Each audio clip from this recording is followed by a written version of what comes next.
بسم الله الرحمن الرحيم وبه أستعين ولا حول ولا قوة إلا بالله العلي العظيم وأشهد أن لا إله إلا الله وحده لا شريك له له الملك وله الحمد وهو على كل شيء قدير وأشهد أن محمدا عبده ورسوله أدى الأمانة ونصح الأمة وبلغ الرسالة وجاهد في الله حق جهاده حتى أتاه اليقين والصلاة والسلام على محمد وعلى آله وأصحابه أجمعين وعلى إخوانه من الأنبياء والمرسلين وسلم تسليما كثيرا إلى يوم الدين.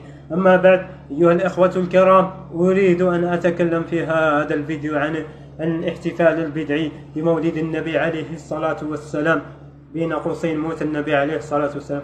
وهؤلاء الصوفيون الذين يدعون الناس إلى الاحتفال بهذه البدعة المحدثة التي أول من أقامها هم الفاطميون الشيعة وليسوا المسلمين. فأسمعوا ماذا يقول شمس الدين البوروبي رحمكم الله. السلام عليكم. الله يرضى عليك.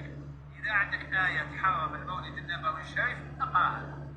إذا عندك حديث يحرم المولد النبوي الشريف قلهن. إذا عندك كلام صحابي واحد يحرم المولد النبوي الشريف اجمعهن. هذا يقول إن كانت لكم آية وحديث وصحابي حرم هذا. وهل احتفل الناس في عهد الصحابة بمولد النبي عليه الصلاة والسلام؟ ما احتفلوا بهذا، ولا احتفل النبي عليه الصلاة والسلام، ما احتفل النبي عليه الصلاة والسلام، ولم يحتفل بإخوانه من الأنبياء. وما احتفلت أم المؤمنين عائشة رضي الله عنها وهي عاشت 47 سنة بعد وفاة النبي عليه الصلاة والسلام، ما احتفلت قط بمولده صلى الله عليه وسلم. فهل أنتم تحبون النبي عليه الصلاة والسلام أكثر من عائشة رضي الله عنها؟ كذبتم أيها الأفاكون. وكذلك ما احتفل الصحابة ولا احتفل الأئمة الأربعة، ولا احتفل المهاجرين والأنصار بهذه البدعة. فهل أنتم تحبون النبي عليه الصلاة والسلام أكثر من المهاجرين والأنصار؟ كذبتم أيها الأفاكون. وكذلك ما احتفل أحد بهذه في القرون الثلاثة بهذه البدعة المحدثة. اسمعوا، هذا الذي يقول لكم احتفلوا بمولد النبي عليه الصلاة والسلام شمس الدين البوروبي يدعو الناس في الفضائيات المباشرة، يدعو الناس إلى التوسل وجعل واسطة بينهم وبين الله والعياذ بالله، وهذا شرك أكبر مخرج من الملة. الله لا يحتاج إلى واسطة، يدعو الله وحده. اسمع، انظر هذا شمس الدين البوروبي، الاختلاط والنسوة وكذا في الضريح أو بين النسوة. انظروا، هذا هو الذي يقول لكم احتفلوا بهذه البدع، أو راح يتوسل بضريح بومدين وبالكبير. وكذلك انظروا اسمعوا رحمكم الله ماذا يقول، يشيد بالفنانين. في رسالة بالأخ إبراهيم الدفاتي، ودي أن يسألني إذا تغني علي وربي يجزيك وربي يعمر دارك وربي يعطيك من كل خير، وكما ذكرتني بخير أسأل الله جل جلاله أن يذكرك. هذا فنان غنى عليه، بدل من أنه يدعوه إلى ترك الغناء يدعو له والعياذ بالله، نسأل الله العافية والسلام. فهؤلاء الشيوخ يدعونكم إلى التهلكة وليس إلى.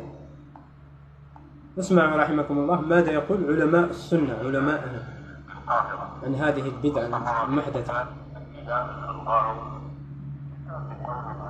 يعتبر من البدع المحدثة في الدين التي حذر الشرع منها، لأن هذا العمل ليس له أصل في الكتاب ولا في السنة، ولم يتخذ النبي صلى الله عليه وسلم موالد الأنبياء من قبله من الأنبياء والصالحين، ولم يؤثر عن الصحابة والتابعين إحياء هذه الموالد والاحتفال بها، لم ينقل عن هذه القرون المفضلة إقامة هذا العمل، وإنما حدث ذلك في دولة بني عبيد الفاطميين.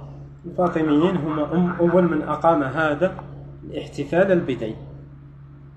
علماءنا علماء السنة يدعون الناس إلى عدم الاحتفال بهذه البدع.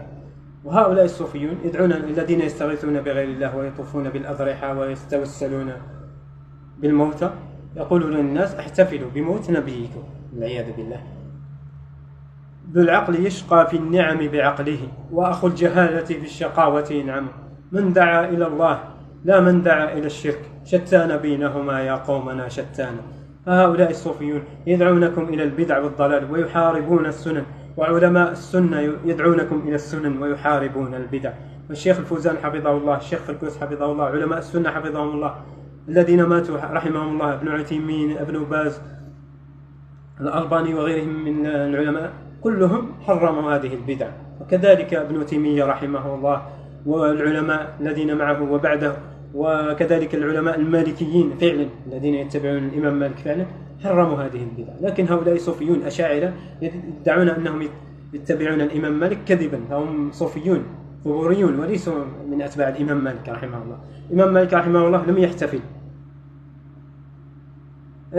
أبو حنيفة لم يحتفل، أحمد لم يحتفل، الشافعي لم يحتفل. فهل أنتم تحبون النبي عليه الصلاة والسلام أكثر من هؤلاء؟ تكذبون على الناس. فالنبي عليه الصلاة والسلام ما احتفل، لكنه صام يوم الاثنين ويوم الخميس. لما سئل قال ذلك يوم ولدت فيه، يعني يوم الخميس ويوم الاثنين. أما يوم الخميس فقال تعرض الأعمال إلى الله وإني أحب أن يعرض عملي وأنا صائم. النبي عليه الصلاة والسلام كان يصوم الاثنين والخميس، فصوموا الاثنين والخميس أيها الدجالون الكذابون. فما احتفل النبي عليه الصلاة والسلام بيوم ميلاده وجعل ما تجعلون أنتم وتكذبون على الناس وتلفقون. فيا أيها الأئمة على المنابر قولوا للناس أن هذه بدعة محدثة، قولوا للناس أنهم يحتفلون بيوم موت نبيهم لا يوم مولده. فلقد اختلف المؤرخين والعلماء على يوم مولد النبي عليه الصلاة والسلام، منهم من قال يوم 8، ومنهم من قال يوم 12، ومنهم من قال 17، ومنهم من قال 13، ومنهم من قال 19، ومنهم من قال 18. لم يجتمعوا في مولد واحد، كل واحد وش لكنهم اجتمع العلماء والمؤرخين جميعا على أن النبي عليه الصلاة والسلام مات في 11 هجري، العام 11 هجري، يوم الاثنين 12 ربيع الأول، نفس اليوم بين قوسين مولد النبي الذي تحتفلون أنتم به. مات فيه النبي عليه الصلاة والسلام، وأظلمت المدينة، وبكى المهاجرون والأنصار، وبكى الصحابة، وبكت أم المؤمنين عائشة، وبكت فاطمة، وبكى كل الصحابة، وجفت دموعهم، وأظلمت المدينة في هذا اليوم الذي تحتفلون أنتم به بموت نبيكم لا بمولده. فيا أيها الأئمة قولوا للناس أنهم يحتفلون بموت نبيهم لا بمولده، قولوا للناس أن هذه بدعة، وأن الاحتفال بمولد النبي عليه الصلاة والسلام بدعة سواء في هذا اليوم أو في غيره. قولوا لهم إنه بدعة محدثة، قولوا للناس أنها بدعة، قولوا للناس لا تتبعوا هؤلاء المشركين. 75,000 ضريح يعبد من دون الله، أوثان تعبد من دون الله في الجزائر. فيا أيها الأئمة إنكم مسؤولون، وقفوهم إنهم مسؤولون. فادعوا على المنابر يا أئمة المسلمين جميعا في مشارق الأرض ومغاربها، ادعوا الناس أن ينبذوا هذا الشرك، وادعوا إلى التوحيد، وادعوا الناس إلى أن ينبذوا هذا الشرك ولا يتبعوا هؤلاء القبوريين. نسأل الله العافية والسلامة. وكذلك أول من قام بهذه البدعة فهو المعز لدين الله الفاطمي. اختلف المؤرخون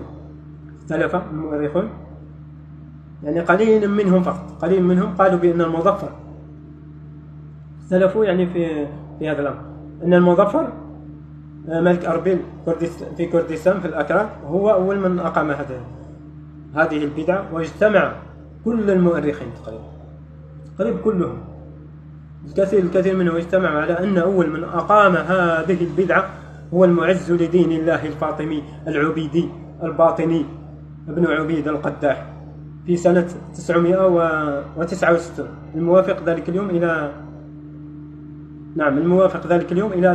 322 هجري. في هذا العام أقيمت هذه البدعة. وخصص المعز لدين الله الفاطمي الشيعي، هو ليس مسلم وشيعي ويسب الصحابة ويطعن في عرض النبي عليه الصلاة والسلام ويقول أن القرآن محرف، فهو ليس مسلم. المعز لدين الله ليس مسلم، فهو شيعي. فخصص 18 قنطار من السكر لعمل الحلوى من أجل توزيعها على الأطفال، من أجل ترسيخ هذه البدعة للأجيال القادمة.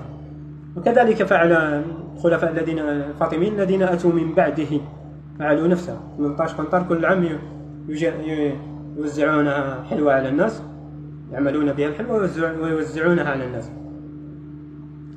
فهذا اليوم يعني في هذا العام وجعل هذا المعز لدين الله جعل 6 موالد: مولد للنبي عليه الصلاة والسلام، ومولد لعلي، ومولد لفاطمة بنت رسول الله، ومولد للحسن، ومولد للحسين، ومولد له للمعز لدين الله الفاطمي. 6 موالد، وسماه بعام الموالد. كل عام يحتفل ب6 موالد، مش مولد واحد فقط. هؤلاء الشيعة يكذبون عليكم. وكذلك عندما ذكر المؤرخين الغربيين، وذكر أيضا المؤرخون العرب ومنهم سعيد الشحاذ، ذكر أن نابليون دخل بشهر قبل مولد النبي عليه الصلاة والسلام، فلم يجد أنهم يعني يجهزون الاحتفال، فدعا هؤلاء الصوفيون علماء الصوفيين، قال: لما لم تحتفل في 17 أغسطس أظن سنة 1798 ميلادي؟ قالوا: ليس لنا نفقة وليس لنا مال. في 20 من ذلك الشهر، 20 أغسطس 1798 أظن ميلادي، دفع لهم نابليون 300 فرنك فرنسي وقال: احتفل. فدقوا هؤلاء الصوفيون دقوا الطبول ورقصوا، فجاء نابليون وجنوده فرقصوا معهم. ثم تذثر نابليون بعباءة مصرية عربية شرقية.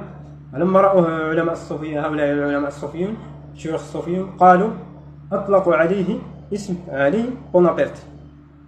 هؤلاء الصوفيون كما كانت تفعل فرنسا، الصهاينة الفرنسيين في أبان استعمار الجزائر، لما كانوا يجدون هؤلاء الصوفيون يعني في الوعدة، يأتون من كل حدب وصوب إلى ضريح معين، يأتون بالمدافع ويصوبونها نحو هذا الضريح، ثم يضعون عبوات فارغة داخل هذه المدافع ويطلقون النار فلا يخرج شيء. أصلا العبوات يعني فارغة.